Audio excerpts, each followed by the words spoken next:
Olá, queridos catequizandos do Santuário de Nossa Senhora Aparecida, tudo bem com vocês? É com muita alegria que eu retorno a falar convosco. Antes da última vez que vos falei enquanto seminarista, hoje diácono, graças a Deus, fui ordenado diácono no dia 8 de dezembro, dia da Imaculada Conceição. E hoje nós vamos falar sobre o Natal, né? Natal, que significa nascimento.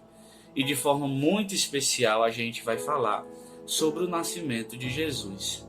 A gente vê nas Sagradas Escrituras, a gente percebe na literatura cristã que este dia ele tem uma centralidade singular, né? Só pelo fato de ser centralidade já é singular, mas essa centralidade em específico ela é mais singular ainda, porque aquele verbo se faz carne, aquele Deus que existia, que existe antes de todos nós, ele de repente ele entra na história do ser humano, ele quer participar da história do ser humano e quer morar na vida do ser humano, né? Nós poderíamos nos fazer diversas perguntas nesse sentido. Como Deus que sai de sua zona de conforto, digamos assim, ele estava no lugar na eternidade onde ele não sentia fome, onde ele não sentia sede, onde ele não sentia frio, onde ele não sentia nenhuma necessidade fisiológica. E de repente, ele sai de si, ele sai da eternidade. Aquele que é eterno toca o tempo, né? E aqui a gente já vemos uma primeira característica. O Natal é o encontro do tempo com a eternidade. Na verdade, a eternidade vem encontrar com o tempo. O Kairos encontra o Cronos, né? O tempo de graça, que é a eternidade, ela encontra o tempo cronológico, que é este nosso tempo. E Deus desce do céu, né? Já ali no ventre da Virgem Maria, e nasce. Ali a gente vê a concretude do nascimento de Jesus, não é? Talvez a gente nem perceba a gravidade dessa afirmação. Deus está aqui. A princípio, isso pode nos gerar, como eu dizia há poucos instantes, muitas dúvidas. Aquele Deus que é o todo grande, aquele Deus que é o todo poderoso, agora ele é uma criança frágil, que precisa de cuidados. Agora ele é uma criança pequena, está ali, naquele lugar simples, naquela manjedoura. E é exatamente este ensinamento, o primeiro ensinamento e o grande ensinamento que o Natal vem nos ensinar. A lógica de Deus é diferente da lógica dos homens deste tempo, deste mundo. Por quê? A nossa lógica são lógicas de grandeza. A nossa lógica, o nosso pensar, o nosso proceder é em busca de alargar o nosso conforto e ter cada vez mais uma estrutura para o meu sustento, uma estrutura, seja ela financeira, seja ela acadêmica, estudantil, etc. Que isso não é ruim, isso é bom, nós devemos nos estruturar. Mas perceba que a lógica desse mundo, quando ela se torna só isso, quando isso é o fim da existência, nós perdemos de vista as sensações e as experiências especificamente humanas, né? E nessa encarnação do Verbo, quando Deus nasce, ele mostra ao homem como deve ser um homem autenticamente humano. Como um ser humano, ele deve ser e proceder. Deve tomar para si vestes de simplicidade, vestes de adornos, né? Adornos simples, que cerquem a existência de coisas mais simples, não é? Então, o Senhor Jesus ele já vem mostrar que a lógica desse mundo é uma lógica que não traz felicidade. Porque Deus tem tanta segurança de si que ele não se poupou em abaixar-se. Ele não se poupou em deixar a sua zona de conforto e estar perto de nós, né? E é por isso, para estar perto de nós, para participar da nossa vida, para ser um conosco, para ser o Emanuel, o Deus conosco. Entende? Então, nesse sentido, a gente já vai percebendo que a lógica do Evangelho, a lógica daqueles que são realmente grandes, é uma lógica diversamente deste mundo. E a gente pode olhar os grandes exemplos deste tempo, não é?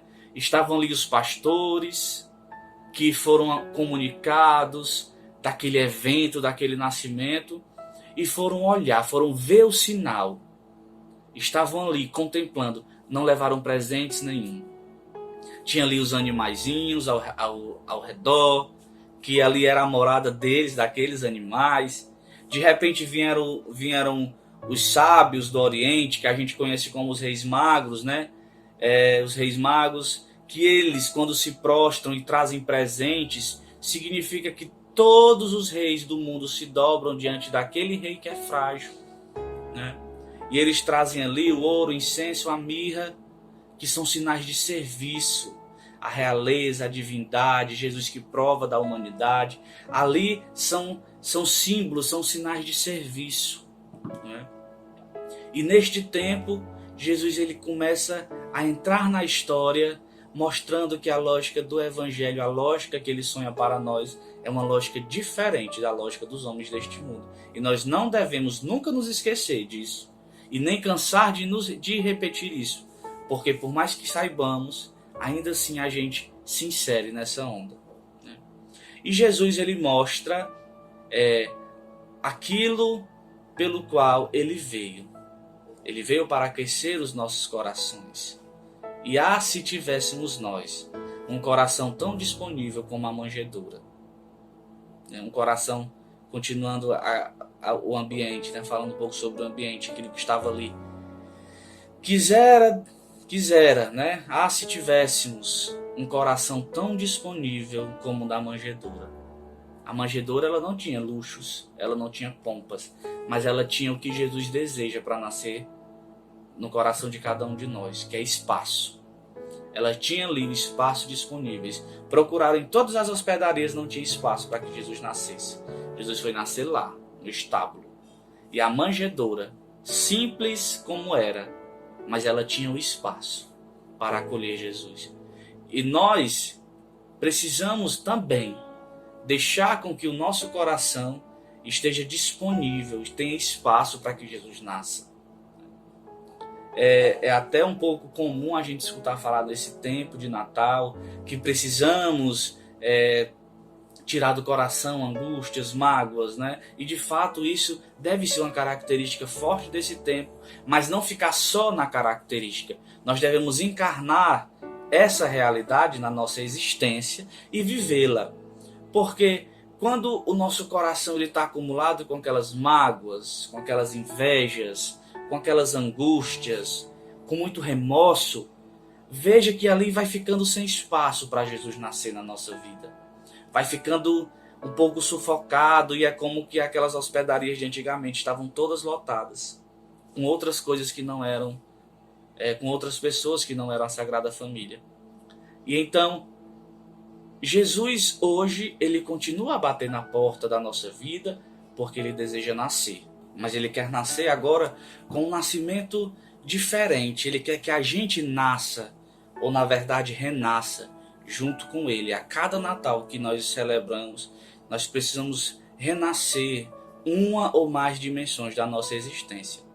Por isso que é necessário fazermos através da nossa oração, da confissão, na busca pelos sacramentos, na boa celebração da Eucaristia, que nós peçamos a Deus a graça de nos livrar de tudo isso que nos prende ao chão. Porque veja, Jesus ele desceu do céu, ele se encarnou para nos elevar. E tudo isso, todos esses maus sentimentos, eles fazem com que a gente fique aqui, né? Com que a gente permaneça com os pés e digamos que a alma fincadas nesse chão. A gente não consegue se elevar, a gente não consegue transcender e além dos nossos objetivos que a gente vai fazendo, né, para o ano, para isso, aquilo outro, né? E às vezes a gente faz metas de fazer coisas, cumprir alguns sonhos, né? E o Natal, inclusive 2020, foi um ano que veio mostrar que isso pode nos frustrar, né? Quem fez muitos planos de fazer coisas nesse ano de 2020 certamente deve ter se frustrado aqui ou ali, porque esse ano não foi um ano de fazer coisas, mas foi um ano de trabalhar o ser alguém e um ser melhor do que ontem, né?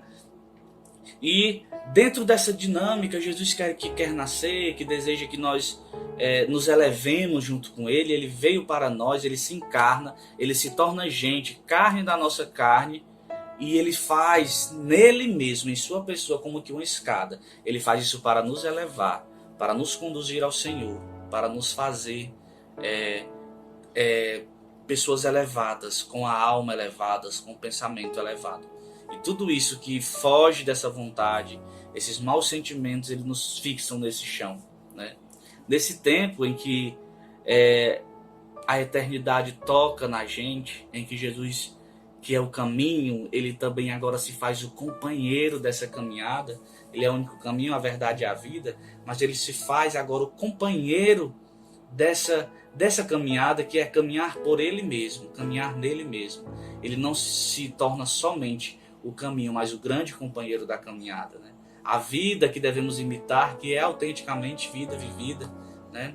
E a verdade que devemos crer, ele é a verdade.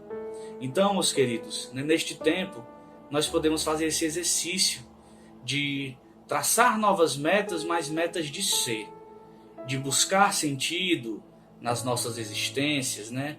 Uma causa pela qual lutar, um amor bem vivido, uma experiência com Deus cada vez mais fecunda e frutificante dentro de nós mesmos e também para os outros, e tantas outras coisas que nós podemos fazer para que o nosso Natal, para que Jesus venha nascer em nós e que nós consigamos nascer com Ele e renascer, não é, na verdade, renascer com Ele, neste seu nascimento.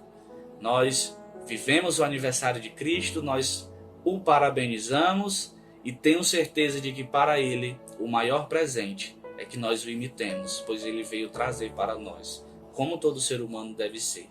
Na sua carne, na sua experiência, no seu proceder, Jesus nos mostra como todo ser humano deve viver e deve proceder. Neste sentido, meus irmãos, eu vos desejo que tenham todos um ótimo Natal. E que os grandes símbolos, a luz, as velas, a boa música, a arte, né, a filmes, tudo isso possa nos conduzir a essa elevação interior, a sairmos dessa marginalidade espiritual e aprofundarmos o conhecimento de Jesus, que veio se dar a conhecer. Deus o mandou e mandou com um recado, e este recado é que Deus nos ama e que deseja nos salvar. Prossigamos neste Natal, deixando que Jesus nasça em nós e fazendo da nossa vida uma constante experiência com o Natal do Senhor e com toda a vida do Senhor. Desejo a todos vocês um feliz Natal, um ano novo muito abençoado, e que Deus, a Virgem Maria, os abençoe. Tchau, tchau.